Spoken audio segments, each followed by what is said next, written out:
That didn't work fine. I'm going to sneeze. I think I'm going to sneeze. Do it. Okay. I just... Ready?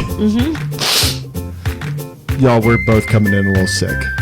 I've got it now. Erin had it last week. And the week before. Yeah. Erin's still sick. I'm better. I'm better too, I think.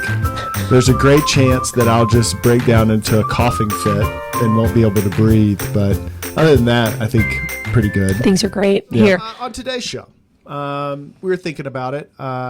And, we get couples all the time asking us, whether it's if we're doing a speaking thing, if we're doing an interview, or if we're, talking with couples in a coaching session, they ask us, like, what should we do?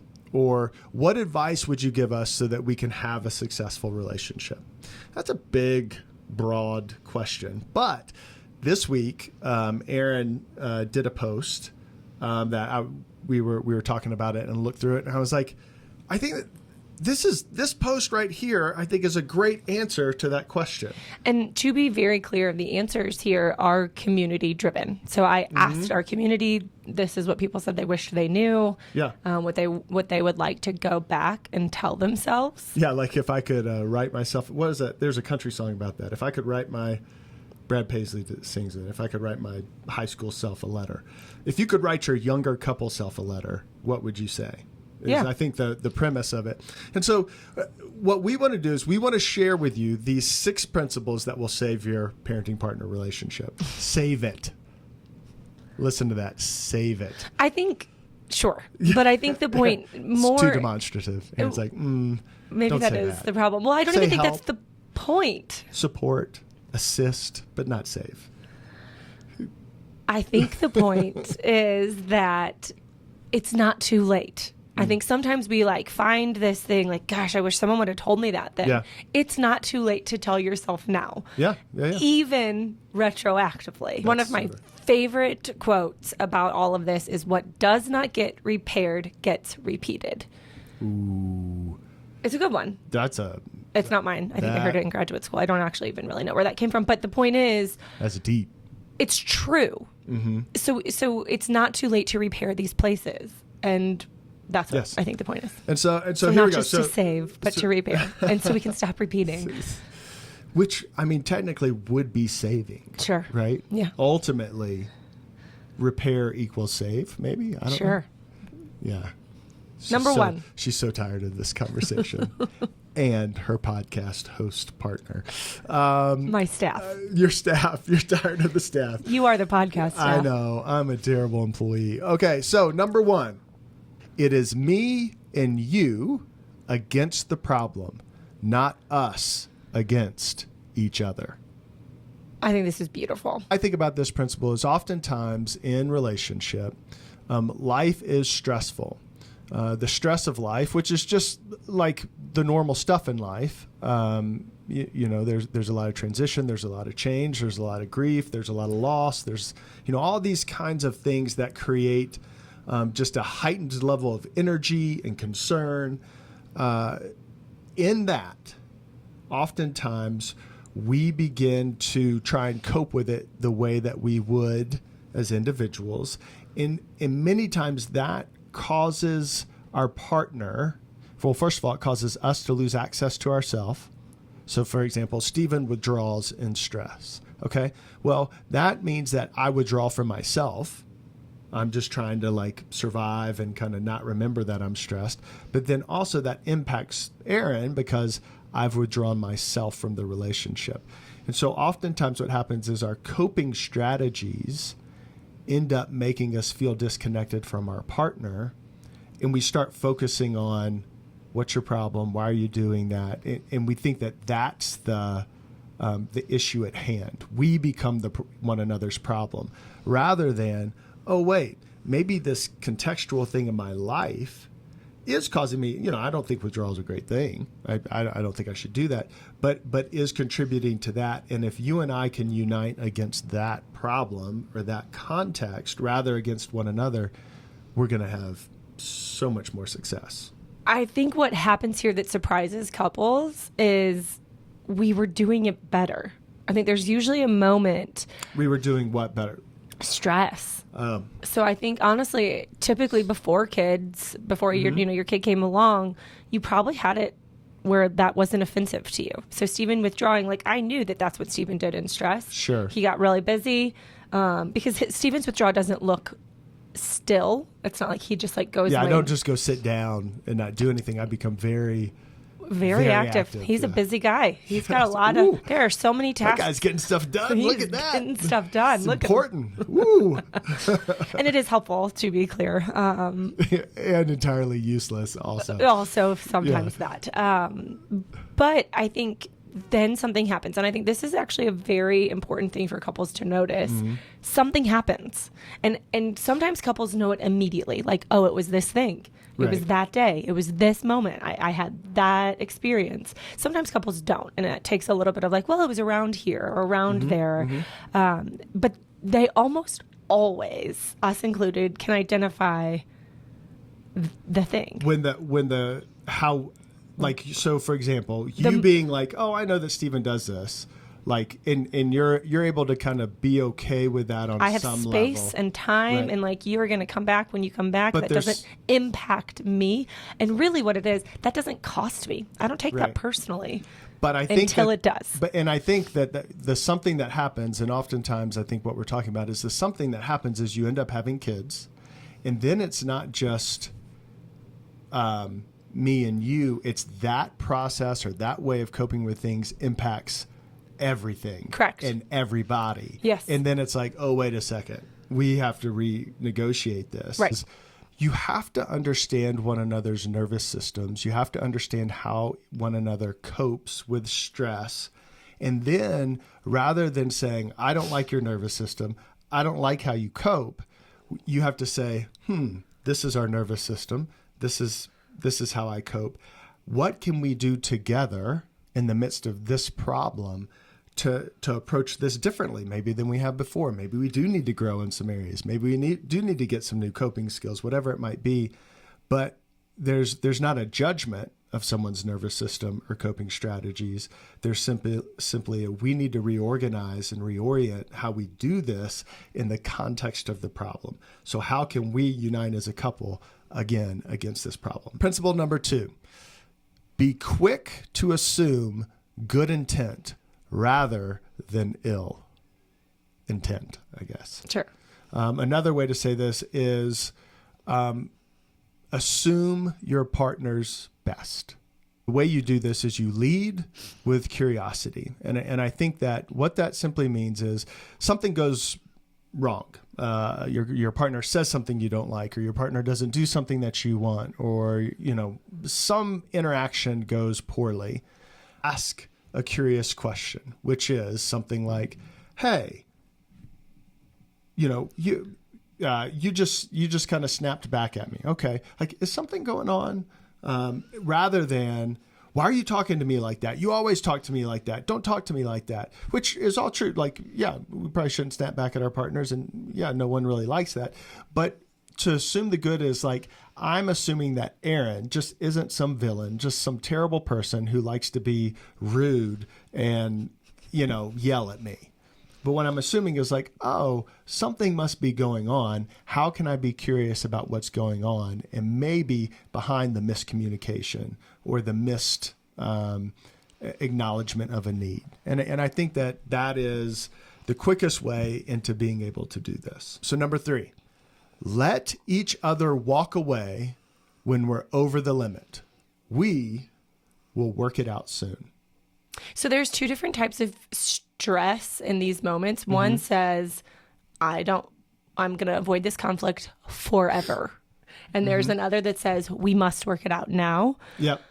Both of them are responses to something being important. Even someone saying, this isn't important, I'm not talking about this. Yeah. It's so important they can't talk about it. That's a hard thing to recognize. To remember, right. Right, to interpret that way. But it's true. There needs to be a balance of, you might need space, but you also need to revisit. What happens is couples get in a conflict about which one of the, Who gets to win? Yeah, does the withdrawal get to win, or does we need to talk Engage. about it right now get to win? And I think it's somewhere in the middle where everyone has to be a little uncomfortable.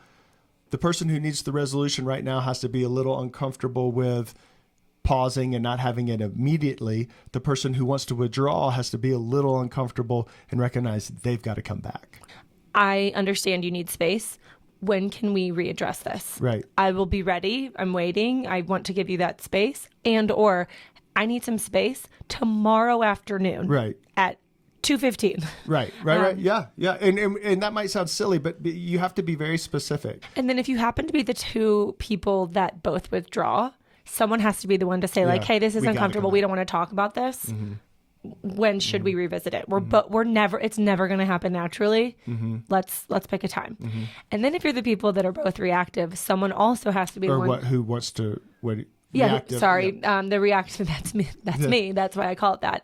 The people that are like now, mm-hmm. because it's so disconcerting. Important to talk about. It's important to everybody. And I think that's true. Yeah.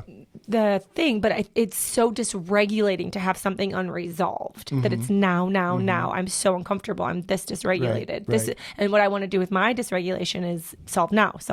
Right. And I think you're just as dysregulated, which is why you're like withdrawing. Right. Yeah. Mm-hmm. And so something that person could say is, hey, look, and two people that are now. Someone needs to say like, we need some time. Like, let's take a walk. Let's give ourselves till the end of the weekend, whatever. But like, let's revisit this at a time. But we're both going to derail. We're not going to solve this. Right. No. And at the end, you both really feel supported and heard and understood by your partner. Sure. Oh, wow. Erin's a lot, like she's okay with me taking some space. Like she's really being respectful of like what I need or what my nervous system. She's working through her own discomfort. Wow. That's amazing. You know what? I really want to be respectful of her, and I really want to meet her nervous system where it's at too. Like she needs me to tell her when I'm coming back. Okay. I'll do that. Principle number 4. Yep. Start counseling sooner to heal inner wounds. We are people who are shaped by our experience. Mm-hmm. And at the very least, we need to understand how our past experience informs how we see the present, what we believe we need to be doing in the present, how we feel, how we act. Like we need to understand ourselves, because if we don't, if we live our life and we are not, we live an unexamined life, then what we are doing is we live a reactionary life. Mm-hmm. What we do is we say like, I've had this experience and I either liked it or I didn't like it. And so anytime I have a similar experience, I'm either going to react to it negatively or positively, because it sort of just matches something I felt that I liked or I didn't like. And in that, there's no thought and there's no choice. And I think that's the importance of this. We need to know how our life has impacted us. Even for good. Even for good. Mm-hmm. So that we can choose the kind of life we want to be living in our present, which, guess what? Impacts what your future looks like. You know what? No one has passed their past. We have to be able to understand our past. We have to be able to integrate our past into our current life. And then that's how it doesn't impact us in a way that we don't want, or we don't live a reactionary life. The only thing I would add is what I've already added, which is what doesn't get repaired gets repeated. Yes, exactly. So I think that if for no other reason, I'm a person, and I'm sure this is very obvious at this point in the podcast life community, I don't want to have to repeat a conversation. It's really... Don't ask Erin to repeat anything. I love to repeat stuff. Oh, I know you ad do. Nauseum. And there's such goodness in that. I'm not saying that mine's the right way to be, but it's really hard for me. I feel like, but I already said it. But I said that. I've done that. We've talked about that. Why would we? But I think one of the most important reasons to do this work, because of course, we all have inner worlds. This person said inner wounds. Sure. But I think it's more just to understand our inner world. I like that. Because a lot of the times what couples are battling over are choices of good things. Like, I want I can't think of an example right off the bat, but like Stephen and I both have these really good values, but if we aren't aware of what's driving them, we're fighting over goodness. Like, what are we talking about? Like, what an exhausting experience. So I think it feels repair, talk it out, get to know these places, share them with your partner, get to know your partner, and then make choices. I love that word too. Number 5, patience and grace. Those are important. Man, they're hard to give though, right? But I want to be treated with patience and grace. If I focus my energies towards treating Erin with patience and grace, being generous with her in that way, and she focuses her energies on being generous and being patient and gracious to me, guess what happens?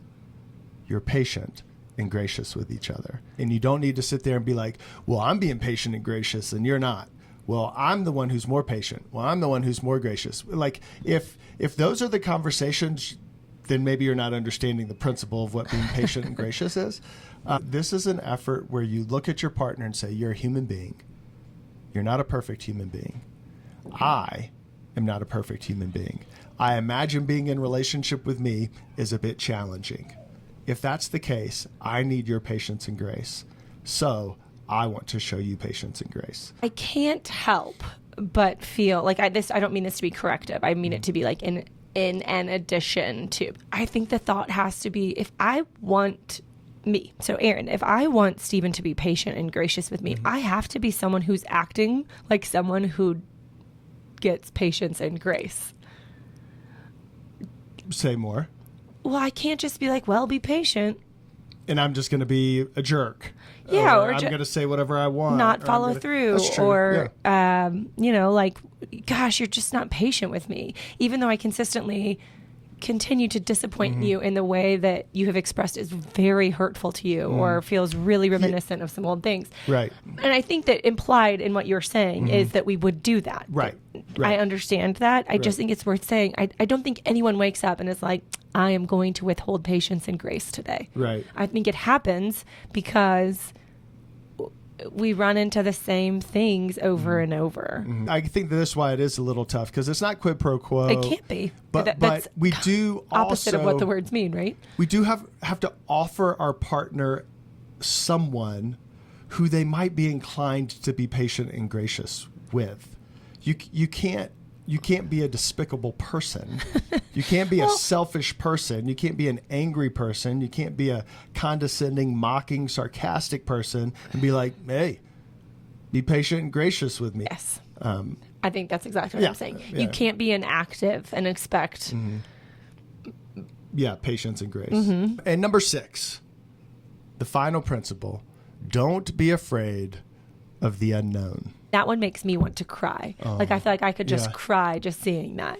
But I think for so many of us, we want the best, the safest, the most secure experiences for our kids, for our family, for ourselves, for our partner, that we can possibly give them. And we don't know what that looks like. And every single moment of parenting, from trying to conceive to trying to adopt to being pregnant to your birth or arrival story to every single day thereafter, is full of an unknown. And in our fear, right, we have choices what to do with that fear. It can further isolate us, and it can further say like, no, I'll just do it myself. No, I don't want to, risk disappointment and tell Stephen how afraid I am, or I don't want whatever. Or we can bring that to ourselves. We can bring that up. We can bring that out to our partner, and talk about it. Don't be afraid of the unknown from the standpoint of be willing to bring these difficult conversations or these fears to your partner. It's not like, don't be afraid. You should always just be positive. Like, there's things that are fearful. Like fear's a real emotion. But I think one of the ways that we interact with it is that we name it and we bring it out. Not because we're like, so that I'm not afraid but simply so that I'm not ruled by it. Because you can be afraid and not be ruled by it. And I think one of the ways that this works for partners is if you keep things that you are afraid of inside and from bringing them to your partner, then that fear will rule your relationship. If you bring them out, it has the potential to allow you and your partner to feel connected, to allow you and your partner to understand how can we move forward in a supportive way together. And it can honestly, when you feel like there's somebody else with you, it can give you courage. I think what we're talking about is be vulnerable. Mm-hmm. I think that's exactly all that we're saying. And I think that this is sort of the blanket for all of them, which is we do have to allow ourselves to be known. Yeah. We do have to risk vulnerability. We have to invite vulnerability. And the way we invite someone's vulnerability is by offering that ourselves. Yes. A helpful thing that you and your partner can do is just go through these 6 and say, like, where do you feel like we're crushing it? What principles do you think we are so much a part of our relationship? And which principles do you think that we can maybe make some adjustments on and try to strengthen? And use that conversation as the catalyst for gaining a level of connection that you and your partner both want.